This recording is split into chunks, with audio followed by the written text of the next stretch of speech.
이게 이렇게 써서 해야겠네. 네, 오늘은 뭐 이렇게 원고나 이런 거 없이 해야 될 것 같은데요. 오늘 잠깐 이렇게 짧게 한 30분 정도 오늘 이제 우리 수양에 맞아서 뭐 이렇게 어려운 주제나 또 뭐 설교식보다는 조금 우리가 이 시대를 다시 한번 바라보면서 또 우리의 시선을 조금 환기할 또 필요가 있겠다 싶어서 휴거와 재림의 시간표라는 제목으로 조금 우리의 이러한 지금 현재의 그런 모습을 한번 살펴보고자 합니다. 자, 먼저 데살로니가전서 5장 1절부터 6절까지의 말씀에 보면 그 때와 시기, 재림과 관련돼서에 관해서는 내가 너희에게 쓸 필요가 없다라고 하시는 걸 아시죠? 그런데 그것이 바로 너희 자신이 그것을 완전히 알고 있기 때문이다라고 얘기했어요. 그러니까 이 재림에 대한 그 때와 시기에 관해서는 성도들이 당연히 알아야 된다는 걸 전제로 하는 겁니다. 예? 그래서 너희 자신이, 교회가, 데살로니가 교회가 이미 그것을 잘 알고 있기 때문에 쓸 필요가 없다라고 얘기를 한 거예요. 그러니까 형제자매님들은, 우리 향동에 있는 형제자매님들은 사실 이러한 그 재림에 대해서 하나님의 말씀을 정말 올바르게 알고 있어야 됩니다. 그렇죠? 그래야 제가 더 쓸 말이, 할 말이, 없게끔 그렇게 돼야 된다는 것을 얘기를 하는 거죠. 그러면서 이제 이 구절에서 보면은 그들이라고 얘기하는 대상이 있고 너희라고 얘기하면서 너희와 함께 우리라고 하는 대상이 있어요. 그러니까 그들이 누굽니까? 그들. 자, 이 그들이 누구예요? 그렇죠. 이제 남겨져 있는 유대인들이에요. 유대인들과 또 그 사람들을 얘기하는 거거든요. 환난 성도들을 얘기하는 겁니다. 그들이 받게 될 그런 이제 파멸이 갑작스럽게 온다는 것, 도둑같이 임하게 된다는 것을 우리는 알고 있는 거죠. 그렇죠. 그러나 우리는 어때요? 우리는 어둠에 속한 자들이 아니고 빛에 속해 있죠? 네. 그래서 우리는 어둠 가운데 있지 않기 때문에 그렇게 주님의 날이, 심판의 날이 도둑같이 임하는 것이 아니다라고 성경에서는 얘기하는 겁니다. 그것이 우리 빛의 자녀들의 주어진 특권이에요. 자, 그래서 그것을 알면서 우리는 어떠한 이 시대에 지금 일어나고 있는 일들에 대해서 두려워하거나 불안해할 필요가 없다는 것을 전제로 하면서 이 평안하게 우리가 기다려야 되는 주님의 시간표에 대해서 공부를 해보자는 거예요. 제가 몇 가지 이제 도표를 한번 설명을 해 드릴 테니까 이러한 도표를 가지고 쭉 한번 일목요연하게 우리가 속해 있는 시간들에 대해서 한번 공부를 해보면 좋겠습니다. 베드로후서 3장 8절은 굉장히 중요한 우리가 이제 777체계라고 하는 그 하루가 1000년 같다라는 그 하나님의 시간표에 대한 원리를 잘 이해하게 해주는 구절이거든요. 하나님께서는 7일 동안 세상을 창조하시고 운영하셨죠. 그거대로 하루가 곧 1000년과 같다라는 거예요. 그래서 인류의 역사가, 인류에게 주어진 이 땅의 역사가 7000년이 될 것이라는 것을 성경은 예언해주고 있다는 거죠. 그것인데, 자, 그래서 이제 우리의 어떠한 타임 테이블을 이제 이와 같이 볼 수가 있는 거예요.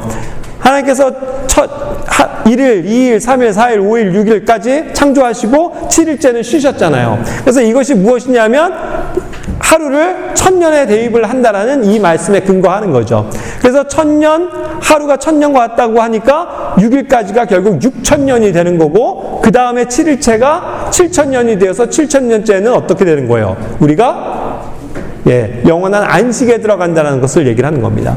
그래서 이것이 이제 4000년까지의 사건과 그 다음에 이제 2000년이 있고 또 남겨져 있는 1000년이 있는 거거든요. 그래서 처음에 시작된 인간이 첫째 아담이죠. 그래서 그렇게 해서 그로부터 해서 둘째 아담인 예수님께서 오실 때까지가 4000년이에요. 그렇죠? 그리고 이때를 결국 구언약, 그렇죠? 올드 테스타먼트라고 그래갖고 구언약이라고 지금 일컬어지고 있는 것입니다.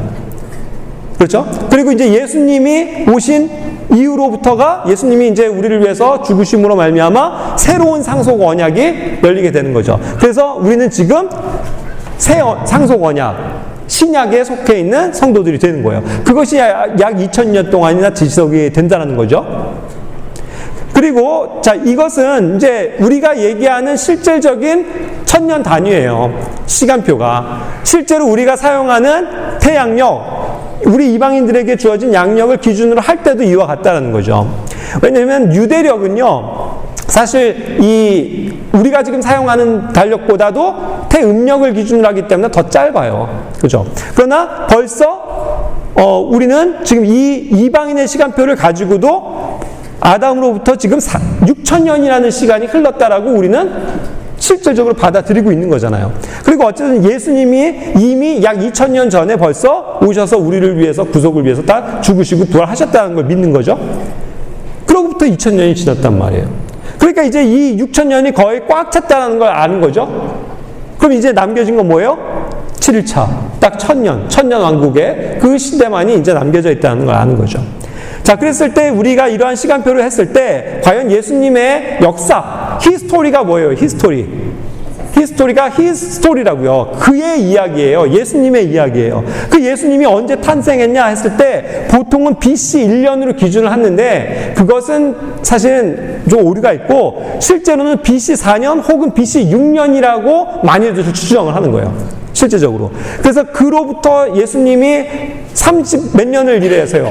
30세쯤 되셔서 일하시고 3년 반을 일하시게 되잖아요. 그렇기 때문에 결국 횟수로 보면 34년이 경과가 되는 거죠. 그러니까 예수님이 BC 4년에서 34년으로 기준하면 AD 31년에 죽으신 거고 BC 6년으로 기준하면 29년에 죽으신 거라고요. 그리고 그냥 BC 1년으로 봅시다. 그렇게 하더라도 AD 34년엔 돌아가신 경우가 되는 거죠. 그러니까 이미 그 역사는 다 2000여 년 전에 끝난 사건이라는 거예요. 근데 그렇다고 하면 이때부터로 쭉 해서 계산을 해보면 아까 남은 것처럼 이 이방인에게 주어진 세상 속 언약의 시대가 2000년이라고 그랬죠.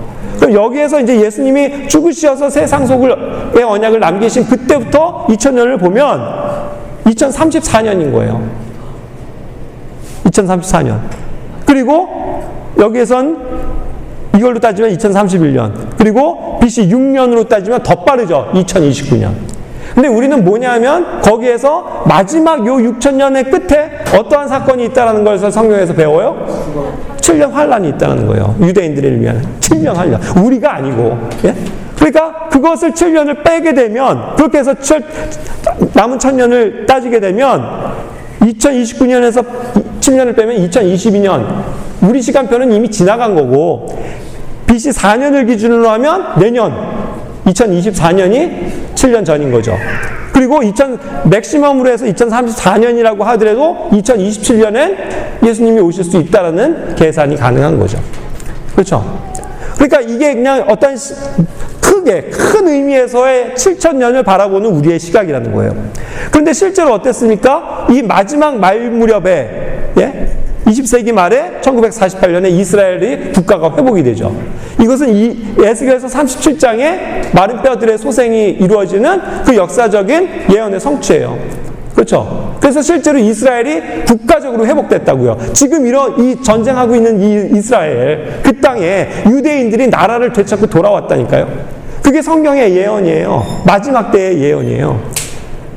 그리고 에스겔서 37장이 끝나고 바로 에스겔서 38장의 내용이 뭐예요? 그게 곡과 마곡의 전쟁이란 거예요. 곡이 어디예요? 러시아예요. 그렇죠? 러시아를 중심으로 해서 이스라엘을 쳐들어오는 그 연합국가의 전쟁. 그게 곡과 마곡의 전쟁이란 말이에요. 그러니까 그것이 바로 또 이어질 수 있다는 것을 에스겔서에서는 시사해주고 있는 거죠. 그러니까 이제 멀지 않았다는 거예요. 우리의 재림의 시간표가. 자, 세상의 끝에 대해서도 우리는 성경을 공부를 해봐야 될 필요가 있습니다. 아까 얘기한 예수님이 오신 것을 초림이라고 얘기하는 거고 예수님이 이제 우리를 위해서 다시 오신다는 게 재림인데 그 기간까지가 아까 숨겨진 이방인들의 때로서 몇 년이라고요? 약 2000년이 주어졌다는 거예요. 근데 그 2000년도 4개의 단기로 나누면 1경, 2경, 3경, 4경 해서 500년씩만 나눠도 이와 같이 이러한 끝에 마지막 때의 시간에 와 있는 거죠. 그런데 성경은 이 초림부터 재림까지의 시간을 독특한 방식으로 표현하고 있는데 첫 번째는 마지막 때들이다라고 해서 the last times라고 얘기했어요. 그러니까 이게 time들이 여러 가지가 있기 때문에 복수적으로 times가 된 거예요. 베드로전서 1장 20절처럼 마지막 날들이라고도 부릅니다. The last days. 그래서 이것을 하나의 날이라고 아까도 얘기한 것처럼 1000년을 하루라고 보시기 때문에 날들이라는 표현이 성립이 되는 거예요. 그래서 우리는 이 마지막 4경째에 요한계시록에서 나오는 7교회의 역사적인 단계적인 상황에 있어서도 마지막 교회 시대, 즉 필라델피아 교회, 라오디게아를 거쳐서 라오디게아 교회, 배도하는 교회에 지금 마지막 자락에 있다는 것을 알게 되는 거죠. 그리고 이 마지막 때, 재림을 앞서서의 이런 환란이 있고 그 마지막 때를 우리는 흔히 말세 지말이라고 부릅니다. 마지막 중에서도 마지막이란 뜻이죠. 그 끝자락에 우리가 와 있다 그거예요.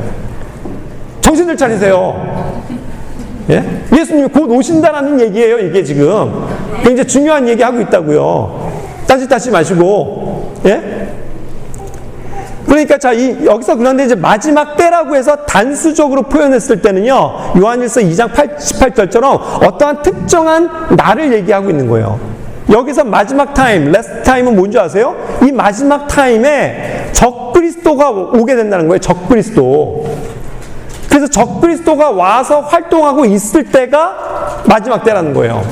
그래서 지금 이 마지막 때에는 적그리스도의 영이 와서 실제로 활개치고 있고 활동하고 있는 거예요. 이미 와 있다는 말이에요. 와 있어요. 우리가 그게 이제 누구일까가 아직 드러나지 않은 거지, 와 있다. 그걸 얘기하는 거거든요. 또 아까 얘기한 것처럼 마지막 날이라고 해서 the last day라고 딱 특정한 날을 얘기할 땐 이것은 뭔가 주님의 마지막 날 중에서도 주님께서 이 재림으로써 모든 걸 끝내시는 회복의 시점이에요. 그래서 요한복음 6장 39절처럼 내가 하나도 잃지 않고 마지막 날에 그것을 다시 일으킨다. 예? 모든 그 주님의 그 왕국을 다시 세우시고 일으키시는 장면을 얘기하는 거거든요.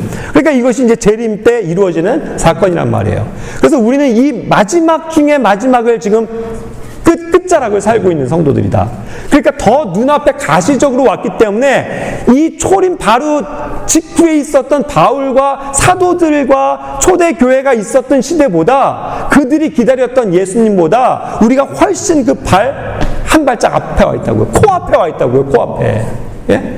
그러니까 그들이 그렇게도 사모하면서, 예? 주님을 사모하면서 기다렸었던 것보다도 오히려 우리 지금 이 시점에 살고 있는 우리가 더 애타게 기다리면서 주님이 이제 곧 다시 오신다라는 이 심각한, 예? 시대적인 상황을 캐치하고 있어야 된다는 겁니다. 정신을 차리고 깨어 있으라라는 것이 이 마지막 시대의 요청인 거죠. 자, 그런데 중요한 건 뭐냐면 오늘 이제 이것이 최근의 정세를 반영하는 건데 이 마지막 날에는요, 아까 얘기한 그 마지막 때, 이 마지막 때에는 어떤 징조가 나타나고요. 예? 그게 뭐예요? 성경에서 얘기하는 사인이에요. 사인이 주어질 것이다. 그럼 그때가 이제 마지막이 왔다라는 것을 알라라고 유대인들에게 말씀하신 거예요. 사인이에요. 사인. 자, 야구에서도 감독이 탁탁 어떤 머리를 만져요. 그럼 사인, 자, 도루를 해. 사인이죠. 정확하게 이제 곧 주님이 오신다는 사인을 주신다는 거예요. 근데 그때의 사인이 뭐냐면, 이것도 이게, 저희가 밀렸네. 어떠한 일들이 있냐면, 왕국이 왕국을 대적하여 일어나고, 곳곳에, 그러니까 전쟁을 얘기하는 거예요. 그리고 기근과 역병과 지진이 있으리니 모든 것은 곳에 이제 고통의 시작이라고 알리는 거예요. 그래서 마지막 때에는 반드시 이 7년 환란에 대한 마지막 때인데 이때는 엄청난 전쟁이 있고 이스라엘 중심으로요. 전쟁이 있게 되고 기근이 있고 역병이 있고 지진이 있을 것이라는 거예요. 그 전에 있었던 것을 잊어버릴 정도의 아주 엄청난, 예? 그러한 사인들이 온다는 거예요. 그런데 이것이 지금 이 마지막 날들에 있을 것에 대한 사인을 얘기하는데 그렇다면 우리는 어떤 거예요? 우린 그것이 가까이 임박했기 때문에 오늘날 현상에서도 이런 것들이 계속 일어나고 있다는 전조의 전 단계, 예? 이것이 예비되어지고 있는 전 단계라는 것을 더 쉽게 이해할 수 있는 거죠. 이해가 되십니까? 그래서 우리는 오늘날 지금 최근에, 예? 이스라엘에서 어떤 일들이 있어요? 실제로 전쟁을 하잖아요. 그리고 그 전에 우리는 수많은 지진과 기근과 또 코로나 같은 역병들로 인해서 어떠한 재앙들이 시작되고 있다는 것을 직간접적으로 알게 되는 거예요. 이 세상 사람들도 두려워하잖아요. 근데 그것이 사인의 전조라니까요. 그렇죠? 그러니까 이제 이 재림 때에는요, 7년 환란이 있을 땐 이것이 엄청나게 이제 더 두드러지게 되겠지만 우리는 그것을 가시적으로 지금 예비 과정에서 보고 있다는 것을 생각해 볼 수 있다는 겁니다. 자, 이런 것을 유대인의 결혼의 풍습에서도 예수님께서 다시 오셔서 우리를 데리고 가시는 그 상황을 한번 말씀드려 볼게요. 유대인의 결혼을 보면 초림은 뭐에 해당되냐면 신부를 데리러 오시는 거예요. 처음에 맞기 위해서 언약을 맺으시는 겁니다. 신랑이 와서 어떠한 신부에게 지참금을 줘요. 그리고서 그를 자기의 신부로 삽니다. 지참금이 필요해요. 그래서 지참금은 뭐예요? 구속을 위해서, 우리를 위해서 피 흘리심이에요. 신부를 얻기 위해서 자신의 피를 흘려주시는 것을 예표하는 거죠. 그래서 어린 양의 그런 피가 상징하는 포도즙, 그것이 흘려지는 거예요. 그렇게 해서 신부와 함께 그 포도주를 마시게 됨으로써 언약이 체결되는 겁니다. 언약이 체결돼요. 그것이 초림 사건이에요. 구속의 사건이 이루어졌다는 거죠. 그러고서 이 신랑은 어떻게 하는 줄 아세요? 바로 거기서 새살림 차리는 게 아니고 다시 자기 집으로 돌아가요. 아버지 집으로 돌아간다고요. 하늘나라로 돌아간다는 뜻이에요.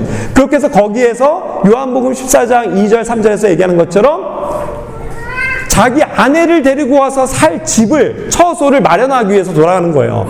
그래서 그것을 아주 좋은 장소를 예비하기 위해서 열심히 준비를 합니다. 그 기간이 최대 1년까지 걸려요. 그래서 한 1년 정도가 되면 1년 안에 언젠가는 이 신랑이 신부를 데리러 다시 온다는 거예요. 그 집으로. 그게 방금 얘기하는 것처럼 우리의 신랑이 다시 우리를 데리러 오는 그 공중재림, 휴거의 사건을 얘기하는 거예요. 그래서 이제 이 교회를 신부로 얘기하고 계시죠? 이 신부를 데리러 오시는 예수님, 그것을 얘기하는 거죠. 그래서 예수님께서는 분명히 우리를 데리러 오신다는 거예요. 그래서 그 음성을 듣고 우리는 하늘로 올라가서 그분의 처소에 이제 예비된 곳으로 들어가게 되는 거죠. 그래서 그것을 우리는 휴거라고 부르고 또 그것을 비공개적으로 공중에서 신부를 맞아주시는 장면이기 때문에 공중재림이라고 부르는 거예요. 우리는 반드시 그분의 집에 들어가게 될 것입니다. 예수님께서 우리를 부르러 오신다는 거예요. 그런데 자, 여기서도 재밌는 사실은요, 정원기간이 약 1년이라고 그랬죠. 최대 1년은 걸려요. 그런데 1년 이상이 걸리잖아요. 신부가 애타게 신랑을 기다리는데 신랑이 1년이 넘어도 안 와. 그럼 어떻게 되는 줄 아세요? 계약이 파기가 돼요. 계약을 파기할 수 있어요. 정원 깨트릴 수 있다는 얘기예요. 그렇게 되면 어떻게 돼요? 진짜 결혼이 성립이 안 되는 거잖아요. 그렇죠? 그것처럼 주님이 우리를 데리러 오신다는 그 약속이 늦어지고 안 오시면 말이 안 되는 거죠. 그렇죠? 성경이 그걸 얘기해 주는 거예요. 반드시 신랑은 신부를 데리러 오겠다는 약속을 지킨다는 거예요. 아멘? 그거예요. 그래서 예수님이 반드시 오신다니까요. 우리를 데리러 오신다는 얘기예요. 자, 그렇게 해서 신랑이 재림하게 되고 또 신랑이 이제 귀환해서 이 신부를 데리고 자기 집으로 돌아갑니다. 그래서 자기 집으로 돌아가서 하는 게 뭐예요? 7일 동안 혼인잔치를 여는 거예요. 7일 동안. 그렇죠? 그래서 신랑과 신부는 거기서 집에서 기뻐하고 있을 때 이 7일이 뭘 얘기하는 거예요? 상대적으로는 이 땅에 남아있는 유대인들을 위한 7년 대환란이 시작이 되는 거란 말이에요. 우리에게는 기쁨이지만 남겨져 있는 사람들에겐, 남아있는 유대인들에겐 엄청난 환란의 시간이 되는 거죠. 그 시간표를 얘기하는 거예요. 그런데 이제 신랑과 신부가 같이 공개적으로 드러내서 생활하게 될 하나의 사건이 있는데 그게 지상재림입니다. 예수님께서 실제로 이 땅에 내려오시는 거예요. 그래서 신랑과 신부의 실제적인 함께 통치한다는 개념인데 함께 살아가는 이 시대가 오는 거예요. 우리가 결국 통치자로서, 심판자로서, 신부의 역할로서 주님과 함께 내려오게 돼 있다는 거죠. 그렇게 해서 우리가 이 땅에서 천년의 왕국에 들어가게 되고 영원한 세계로 들어가게 되는 겁니다.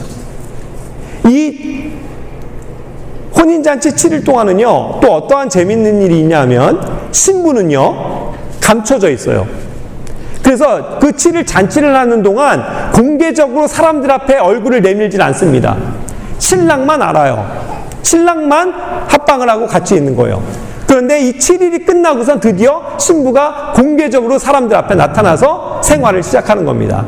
이게 뭘 얘기하는 거냐면 아까 얘기한 것처럼 7일의 그리스도의 심판석, 우리가 그 7년 동안 있게 될 그 사이에 그 사건은 비공개되어져 있다는 거죠.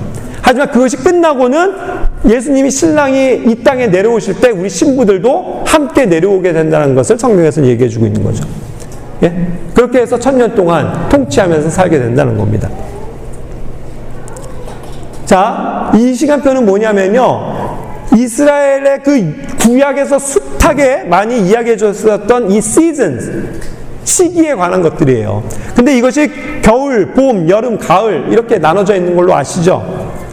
그렇게 해서 우리 양력 체계로는 1월부터 이렇게 쭉 될 때 유대력은 사실상 여기서부터 7월부터가 새해가 시작되는 거예요. 이때가 새해가 시작되는 건데 이때가 이제 가을절기로 들어가거든요. 그래서 유대인들의 가을절기는 1일째인 7월 1일째에 있는 나팔절부터 시작됩니다. 나팔절, 속죄일, 장막절 이렇게 가는 거고, 그 다음에 우리 이방인들을 위해서 주어진 사실상의 절기가, 그것을 예표하는 절기가 유월절, 무교절, 초실절, 그리고 오순절이에요. 이것이 다 봄절기에 있는 거예요.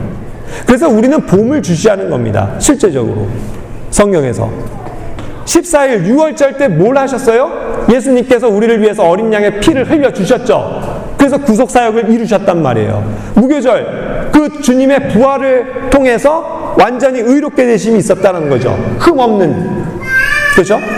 그리고 그 다음에 초실절이 뭐예요? 부활을 예표하는 거예요.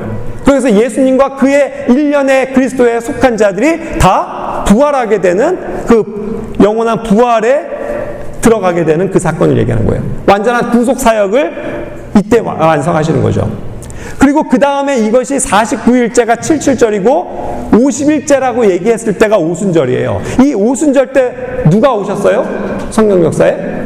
성령님께서 오시죠. 예수님을 대신해서 그분을, 그러니까 하나님을 보이시고 인도하시는 지혜자이신 성령님을 우리에게 보여주신 거죠. 그래서 이 성령님을 통해서 뭐가 시작돼요? 교회 시대가 시작되는 거라고요. 교회 시대가. 그래서 성령님의 시작이 교회 시대가 봄에 있어요. 오순절에 있단 말이에요. 그러니까 항상 교회의 어떠한 그 절기적인 것의 예표는 이 봄절기에 와 있다는 거예요. 그러나 마지막 유대인들에게는 새로운 시작이 어디에서 초점이 되냐면 나팔절, 속죄일, 장막절이거든요. 이때는 나팔절이 뭐 하는 거예요? 한번 보실래요? 그래서 먼저 이 말씀. 그렇기 때문에 이 봄은 굉장히 여러 군데에서 주님의 오심과 관련되어져 있어요. 아가서 말씀 같은 데서도 보면은 사랑하는 이가 우리를 부르시는 장면이 나오죠.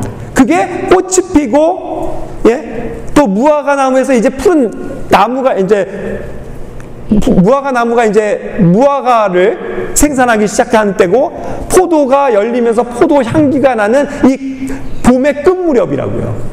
이때 신랑이 와서 신부를 어떻게 하는 거예요?